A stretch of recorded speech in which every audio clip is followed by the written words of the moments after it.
We saw people in the community that wanted to go through the peer support team or the employment assistance program, them getting connected to a therapist, whether it be a week or two, whatever the case may be. But he or she would go to a Kaiser Blue Shield, whatever therapist, whatever the insurance is, right? Your provider. And they would have a shitty experience because they would have to explain like what life was like as a police officer. Hey, when I'm a firefighter, I work 48 on, 72 off, 48 on, whatever the case may be. And it's like a lot of the people would, number one, like not even really feel comfortable opening up about their trauma that they need to work on because it's like, oh, they don't really get what I go through. Like, you waste a whole 30 minutes out of a 60-minute session explaining your schedule. And then number two, when they do open up, it's like the therapist sitting across from them, whether it be in person or virtual, is like, oh shit, like that's what you see? Like that's what you experience? Like I couldn't imagine that. And sometimes like stressing out the therapist, and it's like no knock to your normal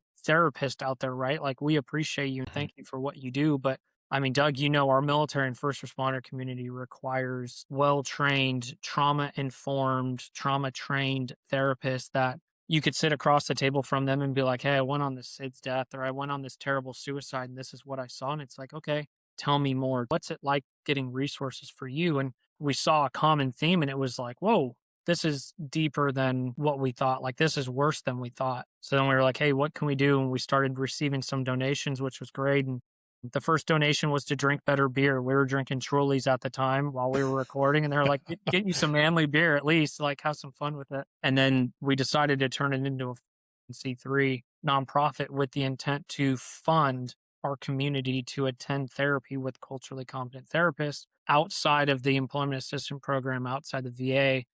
And when you work with a culturally competent, well trained therapist, it's not the $75 for an hour that your department will probably pay for. It's the 160 to Yeah. 180 an hour that we need. But our cops and firefighters, number one, can't afford that. And number two, they're probably buying a new Trigicon RMR instead of actually going to a therapy session, So that's where it all started.